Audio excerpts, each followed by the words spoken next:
ibababa lamang namin ay 35 maleta para i-deliver sa bahay ni House Speaker Martin Romualdez sa 42 McKinley Street, Taguig.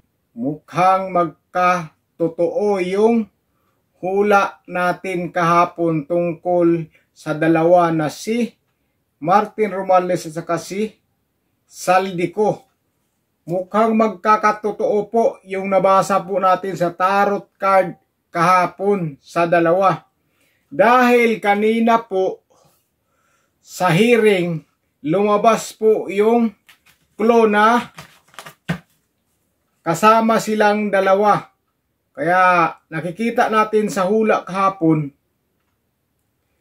mukhang magkatotoo na talaga na babagsak yung dalawa. At yung mga materials na bagay na hawak-hawak nila ay mawawala po sa kanila. Mukha pa lang ito dahil clue pa lang yung dumating ngayon. Dahil may isang dating Marines na lumapit kay Senador Marcolita at sinalaysay doon sa trabaho niya kay Congressman Saldico. Hindi po ito kilala ni Senador Marcolita.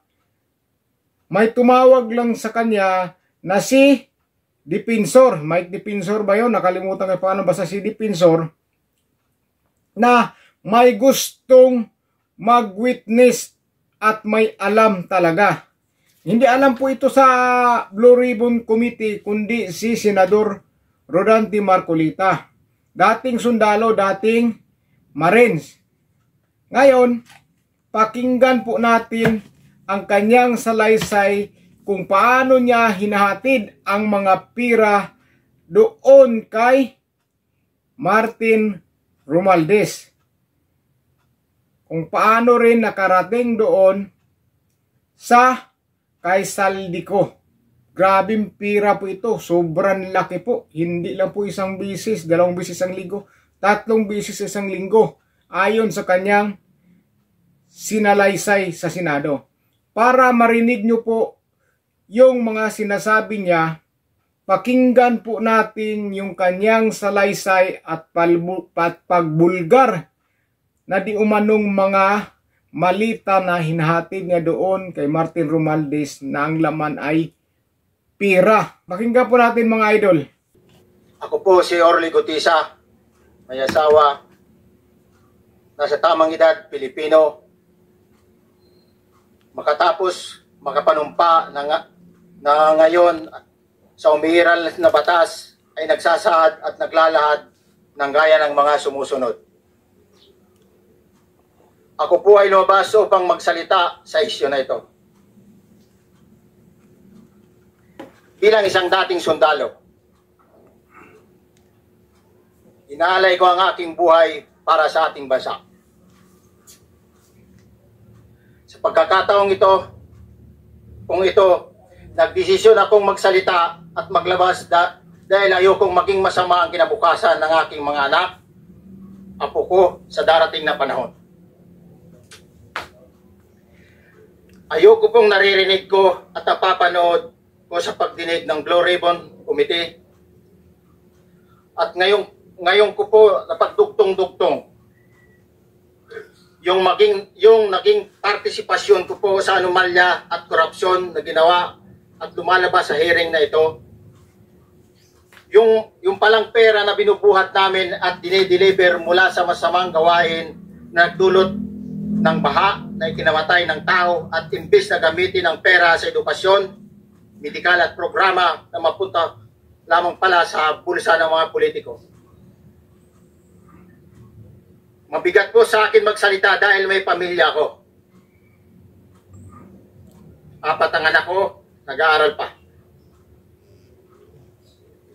May asawa ako at nangangalaga sa aking mga anak at marami akong kasama sa operasyon na may kinalaman na ibabahagi ko sa inyo.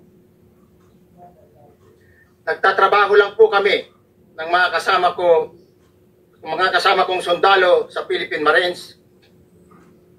Huwag sana isipin na aking mga kasama na nagtatraidor ako. Ako sa aming trabaho at pinagsamahan dahil pare-parehas kaming may pamilya at gusto lang naman naming ayusin ang kinabukasan ng bawat isa.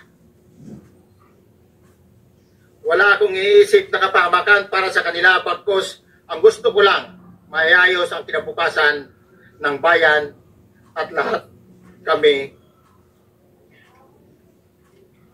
Noong December 5, 2004, na-hire ako bilang security consultant sa Ako Bicol Party List or AKB kay Congressman Saldico. At nasimula ng duty ko kay Congressman Saldico. Bawat umaga, nagre-report ako sa BGC sa Horizon, sa Bonifacio Global City, kung saan nakatira si Kong Saldico. Tuwing may duty at detailed ako sa basura, it means itong basura, ito yung box ng pera na pinag-uusapan natin sa kasalukuyan. Mr. Gutesa, mag-stick ka lang sa binabasa mo, huwag ka nang nag-a-adlib. Kung ano yung nandito, basahin mo lang. Yes, Your Honor. Tuwing may duty detail ako sa basura, pumupunta kami sa 28 Ladybug Corner, Dragonfly, Valle Verde 6, Pasig City. Tagabuhat lang ako ng malita ng basura. Ang ibig sabihin ng basura ay malita na may lamang pera. Ang bawat malita ay may lamang humigit kumulang 48 million pesos.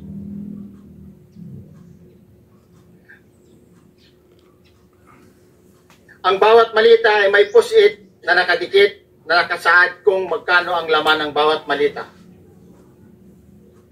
Tuwing may duty detail sa basura, may pumupunta na tao na magde-deliver ng basura at nire-receive ni John Paul Estrada at Mark Tiksay. Ang mga executive assistant ni Congressman Saldico at sila ang mga detail sa mga ganyang activities. Ang mga nangyayari kapag duty kami sa basura, kalimitang dinadala sa bahay ni Congressman Saldico sa Valle Verde 6 at tinatanggap naman ni Mark at ni Paul. Pagkatapos naming may baba ang nasabing basura, ipinapasok sa bahay ni Congressman Saldico sa Valle Verde 6 at binibilang ni Mark at ni Paul. Alam ko na ang laman ng malita ay pera sapagkat nakita ko si Paul na binuksan ang malita at inilabas ang laman para bilangin. Ang isang ehemplo na nagdala ng pera ay si Congressman Eric Yap ng AXIS Party List. 46 na malita ang dala niya sa bahay ni Congressman Saldico sa Valle Verde 6. Pagkatapos, mabilang ang sinasakay namin sa mga sakyang patungo sa Horizon Residence, Taguig. Pagdating sa Horizon Residence, dumidiretso kami sa basement upang maibaba ang nasabing basura at dalhin sa unit ni Congressman Saldico sa 56th floor sa nasabing lugar kung saan siya nakatira. Bago ibaba ang nasabing basura, ito ay bawas na. Halimbawa, nag-akyat kami ng 46 na malita. Ibababa lamang namin ay 35 malita para i-deliver sa bahay ni House Speaker Martin Romualdez sa 42 McKinley Street, Taguig. Ang labing isang malita ay naiwan sa taas ng 56th floor sa Horizon Residence. Humigit kumulang 3 beses ako mismo ang nag-deliver ng basura sa bahay ni Congressman Saldico sa Horizon Residence at sa mga bahay ni Speaker Romualdez sa 42 McKinley Street, Taguig. Mas maraming pagkakataon na nagde-deliver kami ng basura sa bahay ni Speaker Romualdez at sa bahay ni Congressman Saldico dahil iba-iba kaming mga nakadetailed na close-in, backup at advance party na nagkakaroon ng rotation. Sa huli, ako po ay nagnanais na mapasailalim sa Witness Protection Program dahil alam ko po nanganganib ang buhay ko at ang aking pamilya sa ginawa kong paglalahad na ito. Sa katotohanan ng lahat ay nilagdaan ko, ang salaysay na ito ay kusang loob at walang anumang pamimilit at bunsod lamang nangangarin matulungan ang ating bansa. Ito po ay nilagdaan ko, Your Honor. Thank you, Orly. Yon mga idol. Ngayon, gulat silang lahat ngayon kung nanonood man sila ng Blue Ribbon Senate hearing dyan sa flood control project.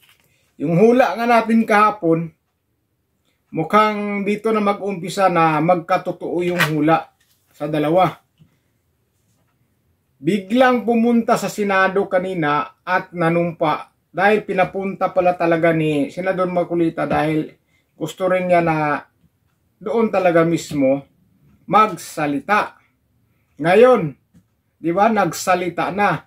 Dito ngayon makikita natin na malaking alam itong dating sundalo na ito. Dahil mismo siya nakapag-deliver ng pira doon sa bahay ni Martin Romualdez. Kapag deliver po, hindi lang isang beses, kundi 3 beses siya nakapag-deliver doon, bukod sa kanyang mga kasama na nakikita niya sa group chat.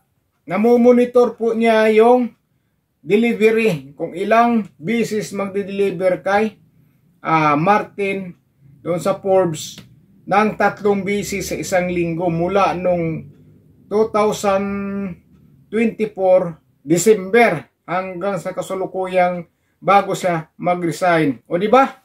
Sa card natin, nakikita natin kahapon na silang dalawa ay babagsak at yung mga materials na bagay na na-achieve nila sa kanilang mga ginagawa ay mawawala sa kanila. Ngayon, hindi po natin alam kung may hahadlang dyan o haharang dyan. Kasi sigurado yung mga kasama niyang mga dating sundalo din o kaya di ko alam kung mga active pa ngayon at may 6 na pulis pa raw. Sigurado ipapatawag yan sa hearing. At dyan natin magkaalaman kapag nagsalita din ng katotohanan yung mga tao na yan na binabanggit ni yung dating sundalo. Sana magsabi ni sila ng katotohanan at hindi sila magsinungaling. Malalaman naman po natin kung sino po talaga ang totoo nagsasabi at nagsisinungaling. Dahil ito, biruin mo, kusa, hindi naman sa kilala eh. Pero kusa siyang pumunta, nakataya dyan ang buhay niya, buhay ng pamilya niya, nakataya po dyan. Pero kusa siya dahil hindi na yata kayang nakikita na mga balita na napakatindi. Para makuha yung hustisya, lumabas siya, lumantad siya. At sigurado yan, may marami pang ipapatawag dyan ng mga kasamahan niya na nagdi-deliver ng mali-malitang pera kay Martin. Grabe, kaya pala ang bilis yumaman ni Nico. Nakabili agad ng eroplano, helicopter, 2 ba yun? Di ba? Nalaman lang yun nung kasagsagan ng baha ng Bicol, lumabas yun sa mga balita na nakabili ng eroplano si Ko eh. Biruin mo yun, di ba? Eroplano, helicopter, napakadalit lang niyang bilhin. Saan nagagaling yung pera niya? Di ba? Doon pa lang magduda ka na kung... O ngayon, ito na. Sa hula natin, ito na yung clue na sinasabi sa hula o sa tarot card na babagsak po talaga sila. Kung gusto nilang ipabagsak si VP Sara at mga Duterte, ngayon bumalik po sa kanila ang karma. At sa kanila po tatama yung gusto nilang mangyari kay VP Sara Duterte. Dahil biruin mo 100 million o 600 milyon ba yung pilit nilang hinahabol kay VP Sara Duterte? Pero, grabe pala pagdating sa flood control project. Bilyon. Kaya pala may gusto silang ididiin kasi takot po talaga silang maging Pangulo si VP Sara Duterte. Kasi kapag naging Pangulo si VP Sara Duterte, siguradong may paglalagyan sila dahil alam na po ni VP Sara yan, ang mga yan. Alam po niya, kaya sinasabi niya, yung dalawa lang po ang humahawak ng pera sa Pilipinas. Diba? At saka may binunyag pa siya dati, nakasama niya sa helicopter, si Martin, na sinasabi niya kay VP na wala daw siyang pera. Ang sabi ni Martin daw yun, walang pera. Kaya sinabi ni VP, may mga nagbibigay sa akin ng mga, sabaga, tulong or donation, kunin mo na lang, gamitin mo. Tapos ang sabi naman ni Martin, pag nanalo si BBM, babawiin ko yan. Di ba? Babawi daw siya. Ngayon, sa pahayag ng isang dating sundalo, mukhang totoo dahil biruin mo, ilang mali-malitang pira ang i-deliver linggo-linggo. Kung totoo yun Kung totoo yun, pero napaka-imposibleng hindi totoo dahil alam niyo yung mga pangalan ng mga kasamaan at bodyguard kay Saldico. 90. More or less, 90 piraso. Yung mga body-body ni Saldico. At kung sabihin naman na hindi totoo yung nag-deliver kaila Martin Romualdez, napaka-imposible. Kasi hindi basta-basta siguro makakapasok kung sino mang tao doon sa bahay ng isang speaker. Speaker yan, sobrang higpit yan kung sino ang pwede niyang papasukin sa gate. Sa gate pa lang, haharangin ka na. Pero sa kanila, pagdating doon, bukas yung gate, may ibababa na kagad yung mga malita, sabay alis. O diba? Sigurado walang basta-basta makakapunta doon sa bahay. Speaker yan May miligro din ang buhay yan dahil speaker ka. Diba? Tapos, sino-sino. Sigurado sa ilang malitang pira yon, ilang sasakyan ang gamit yon. Malamang van yun. Di ba? Tapos basta-basta makapasok doon. Hindi basta-basta yun. At talagang sinasabi na yung araw. Di ba? Yung araw, sinasabi niya kung ilang bisis. At dito, nabulgar po yung pangalan ni Congressman Yap, na siya ang nagdala ng 46 malita na may laman na pira na dinala doon kay Saldico. At pagbaba na, nung inaakyat na, nung naibaba na, ang laman is na lang, 35 na malita. Yun ang hinatid nila doon kay Martin. So ngayon mga kababayan, so ngayon mga idol, isipin yung maigi yung mga salaysay ng magiging witness na yan. Nag-apply ng witness protection. Hindi yan sa kilala. Kasi kung hindi yan totoo, hindi yan lulutang, hindi yan sa kilala Paano yan lulutang? Hindi sa kilala. Di ba? Hindi sa kilala. Hindi nga sa kilala nila ni Bryce Ang kilala nila si Paul lang saka yung isa. Siya hindi kilala. Kaya ano pa ang pakay niya kung bakit siya lalabas, di ba? Ano siya, nakonsensya. Kaya sinasabi niya kahit na mamiligro yung buhay niya, pamilya niya, lalabas siya para makatulong, para lalabas ang katotohanan. Ganun po, kaya ako malaki paniwala ko. Malaki paniwala ko na yung mga sinasabi niya ay totoo po yan. Totoo. Kaya abang-abangan po natin mga idol kung ano ang mga susunod na mga pangyayari. Kung gusto nyo po, panoorin nyo po yung hearing, i-replay nyo. Ngayon may hearing pa, tuloy-tuloy pa kasi nag-resume sila ng mga 2:30 yata yun. Nag-resume sila. Sabi ko, titigil muna ako manood. I-vlog ko muna yung kaninang umaga na inumpisahan nila at pagdating ng isang dating sundalo na nagbulgar ng mga kanyang nalalaman kung paano mag-deliver ng pira doon kay Martin Romualdez. Ito na yun sa hula natin na darating talaga na sila ang babagsak isa kay BP Sara Duterte. Kung sino yung gusto nilang ibagsak, sila ang babagsak mula sa taas. Kasi yung mga achievement nila, wala na yan. Pag napatunayan niya na totoo lahat yon, hindi pwede makaligtas sila. Kaya,